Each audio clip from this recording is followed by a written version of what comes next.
నమస్తే. Welcome to our channel. Senior journalist Damu Balaji గారు ఉన్నారు. వారితో మాట్లాడదాం.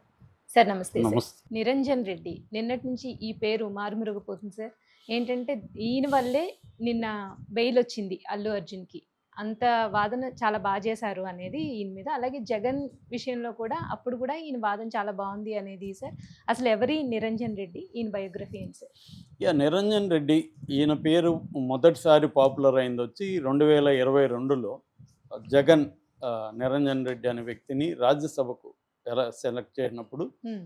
అందరూ ఎవరి నిరంజన్ రెడ్డి అనేది అప్పుడు అనుకున్నారు. అయితే అంత కామన్ పీపుల్కి కూడా అప్పటికి తెలియదు. అయితే ఇప్పుడు అల్లు అర్జున్ది ఇంకా జైలుకి పంపించేశారు. ఎందుకంటే నిన్న అల్లు అర్జున్ని 11:45కి వాళ్ళ ఇంట్లో ఆయన స్విమ్మింగ్ చేస్తున్నప్పుడు వెళ్ళారు. ఆయనకి ఇబ్బంది పెట్టి మొత్తానికి ఆయన అరెస్ట్ చేసి తీసుకెళ్లారు. తీసుకెళ్ళి నాంపల్లి కోర్టులో ప్రొడ్యూస్ చేశారు. నాంపల్లి కోర్టు 14 రోజులకి ఆయన్ని కోర్టుకి అంటే దాన్ని జ్యుడిషియల్ కస్టడీకి పెట్టేసింది. దాంతో అందరూ కూడా ఏమనుకున్నారు, షాక్ అయ్యారు ఒక్కసారిగా. జ్యుడిషియల్ కస్టడీ అంటే ఇంక 14 రోజులు బెయిల్ రాదు, రెగ్యులర్ బెయిల్కి అప్లై చేయాలి, సాటర్డే సండే కోర్టులు ఉండవు, కనీసం 2 రోజులు అయితే కంపల్సరీ జైల్లో ఉంటాడు అల్లు అర్జున్ అన్న పరిస్థితి వచ్చేసింది.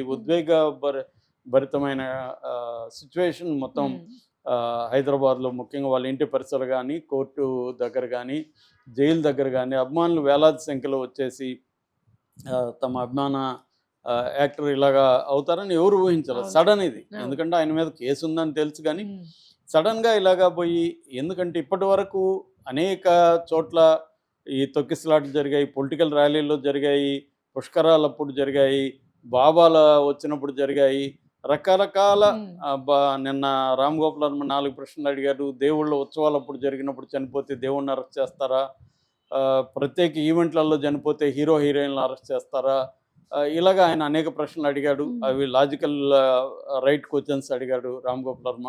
అట్లా ఇప్పటివరకు ఎక్కడా అరెస్టులు చేయలేదు.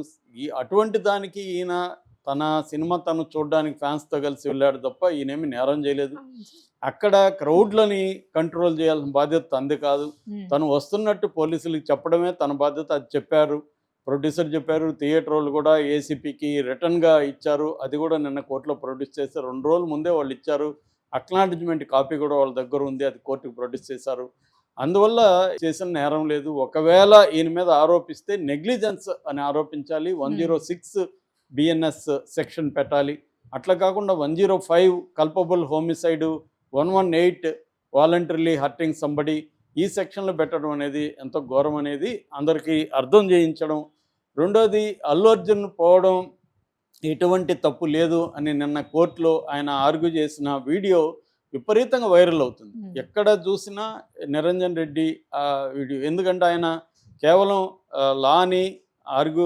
లాని కరెక్ట్గా ఇంటర్ప్రెట్ చేసి ఆర్గ్యూ చేయడమే కాకుండా హ్యూమరు సెన్స్ ఆఫ్ హ్యూమర్ కూడా ఆయన ప్రదర్శించాడు. చివరికి జడ్జి గారు జువాడి శ్రీదేవి గారితో సహా అందరూ కూడా ఆయన సెన్స్ ఆఫ్ హ్యూమర్కి నవ్వాల్సి వచ్చింది. ఎందుకంటే ఆయన ఏం చెప్తున్నారంటే, అల్లు అర్జున్ థియేటర్కి వెళ్ళడం అనేది నేరం కాదు, అది 20 ఏళ్ళుగా వస్తున్న ఆచారం, అందరూ హీరోలు చేసే పని అందరూ చేస్తారు. థియేటర్కి వెళ్ళి ఒక మాస్ థియేటర్కి అభిమానులతో సినిమా చూడడం అనేది అందరూ హీరోలు చేస్తున్నారు, అది నేరం కాదు. రెండోది, అల్లు అర్జున్ ముందుగానే ప్రొడ్యూసరు ఇన్ఫామ్ చేశాడు. అట్లాగే థియేటర్ యాజమాన్యం అక్కడ ఏసీపీ, చిక్కడపల్లి ఏసీపీకి రిటర్న్గా ఇలా అల్లు అర్జున్ ప్లస్ కో స్టార్స్ వస్తున్నారు, క్రౌడ్ ఎక్కువ ఉండే అవకాశం ఉంది, అంటువర్డ్ ఇన్సిడెంట్స్ జరగకుండా మీరు ప్రొటెక్షన్ చేయమని మిమ్మల్ని రిక్వెస్ట్ చేస్తున్నాం అని లెటర్ పెట్టారు. ఆ లెటర్ అక్నాలజ్మెంట్ కాపీ కూడా నిన్న కోర్టుకి సబ్మిట్ చేశారు. కాబట్టి అల్లు అర్జున్ తప్పు ఇక్కడ ఏమీ లేదు అనే ఒక ఎగ్జాంపుల్ చూపించాడు. అదేంటంటే, వడోదరలో 2017లో గుజరాత్ వడోదర రైల్వే స్టేషన్లో షారుఖ్ ఖాన్ తన సినిమా రైజ్ అనుకుంటా దాని పేరు, రైస్ సినిమా ప్రమోషన్లో భాగంగా వెళ్ళినప్పుడు అక్కడ అభిమానులకి షారుఖ్ ఖాన్ షర్ట్లు, టీ షర్ట్లు అట్లాంటివి విసిరేస్తున్నారు. పట్టుకోవడానికి వచ్చి జనం తొక్కిసలాట్లో ఒక వ్యక్తి చనిపోతే సుప్రీంకోర్టు షారుఖ్ ఖాన్ది నెగ్లిజెన్స్ కూడా లేదు అని తీర్పిచ్చింది. ఎందుకంటే క్రౌడ్ని కంట్రోల్ చేసే పని స్టార్స్ది కాదు, అది ఆ పని గవర్నమెంట్ పోలీసులు వాళ్ళు చూసుకోవాలి, అది వాళ్ళ ఫెయిల్యూర్ తప్ప షారుఖ్ ఖాన్ నెగ్లిజెన్స్ కాదు. షారుఖ్ ఖాన్కి ఏమి తను టీ షర్ట్లు వేయడం వల్ల మనుషులు చనిపోతారనే ఒక ఐడియా ఏమీ లేదు, ఆ ఇంటెన్షన్ లేదు అనేది సుప్రీంకోర్టు చెప్పింది అని చెప్పి ఈయన వాదించారు. ఇంకా ఇక్కడైతే అల్లు అర్జున్ ఆ పని కూడా చేయలేదు. ప్రొయాక్టివ్గా ఫ్యాన్స్తో ఇది కూడా ఆయన సైలెంట్గా వచ్చి సినిమా చూసి వెళ్ళడానికి వచ్చాడు. ఆయన ఆ పనే చేశాడు. కాబట్టి ఇక్కడ పోలీసులది నెగ్లిజెన్స్ కనబడుతుంది. యాక్చువల్గా ఈ నెగ్లిజెన్స్ లేదు. ఒకవేళ నెగ్లిజెన్స్ ఉందనుకుంటే, ఎందుకంటే రిమాండ్ రిపోర్ట్లో 7 సార్లు నెగ్లిజెన్స్ అనే పదం వాడారు. రిమాండ్ రిపోర్ట్లో నెగ్లిజెన్స్ అనే పదం వాడి ఈయన మీద మాత్రం కల్పబుల్ హోమిసైడ్, వాలంటరీలీ హర్ట్ అనే సెక్షన్లో పెట్టారు. ఇది ఎలా కరెక్టు అనేది ఆర్గ్యూ చేశాడు. అలాగే థియేటర్లోకి వెళ్ళినప్పుడు ఈయన ఫస్ట్ ఫ్లోర్లో బాల్కనీలోకి వెళ్ళాడు. ఇన్సిడెంట్ జరిగింది గ్రౌండ్ ఫ్లోర్లో కింద. గ్రౌండ్ ఫ్లోర్లో ఉండాల్సిన పోలీసులు అందరూ కూడా బాల్కనీలోకి వచ్చేసారు. ఎందుకు వచ్చారంటే ఈయన చూడడానికి, వాళ్ళు కూడా ఈయన చూడడానికే వచ్చారు. అందువల్ల అక్కడ సెక్యూరిటీ లేదు. అక్కడ కానీ సెక్యూరిటీ ఉంటే అది జరిగేది కాదనేది కూడా ఈయన చాలా సమర్థవంతంగా నిరూపించాడు నిన్న కోర్టులో.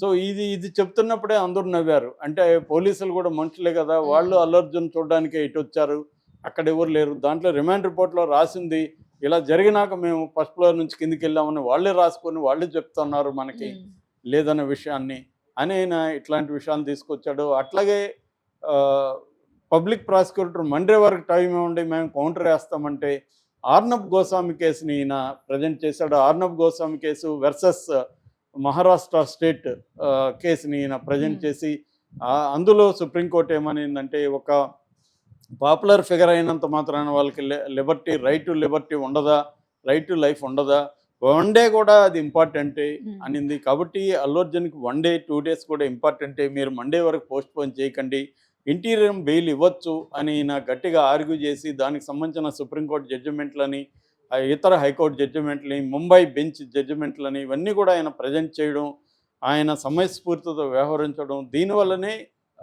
జస్టిస్ శ్రీదేవి కూడా కన్విన్స్ అయ్యి ఈయనకు అల్లు అర్జున్కి బెయిల్ గ్రాంట్ చేసింది.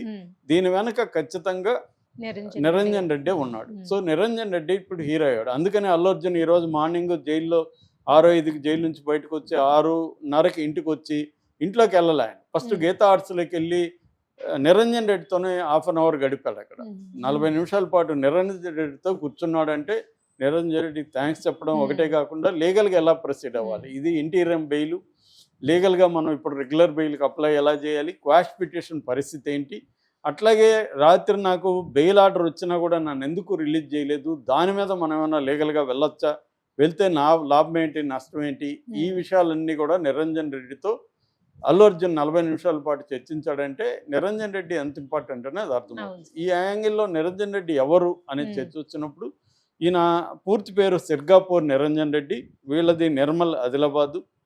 ఈ జడ్జి గారిది కూడా నిర్మలే, వాళ్ళ జడ్జి గారు కూడా పనిచేసింది అక్కడే అనమాట. అట్లాగే వీళ్ళ ఫ్యామిలీ అగ్రికల్చర్ ఫ్యామిలీ, కానీ వీళ్ళ నాన్న విద్యాసాగర్ రెడ్డి చాలా పాపులర్ లోకల్ అడ్వకేట్ అక్కడ. సో కొడుకును కూడా అడ్వకేట్ చేయాలని ఆయన కోరుకుండేది. ఇతను కిషన్ సాగర్ అనే ఒక ఏరియాలో కాన్వెంట్ స్కూల్లోకి చేర్పించాడు వాళ్ళ నాన్న. ఆ తర్వాత శివశివాని పబ్లిక్ స్కూల్లో చదివారు. దాని తర్వాత ఇంటర్మీడియట్ అయిపోయిన తర్వాత 5 year integrated course, law course Symbiosis అనే లా కాలేజీ పూణేలో ఉంటుంది. అది వెరీ పాపులర్ లా కాలేజీ. దాంట్లో వీళ్ళ నాన్న 5 year ఇంటిగ్రేటెడ్ లా కాలేజీలో చేర్పించాడు. అక్కడ ఈయన చదువుకున్నారు.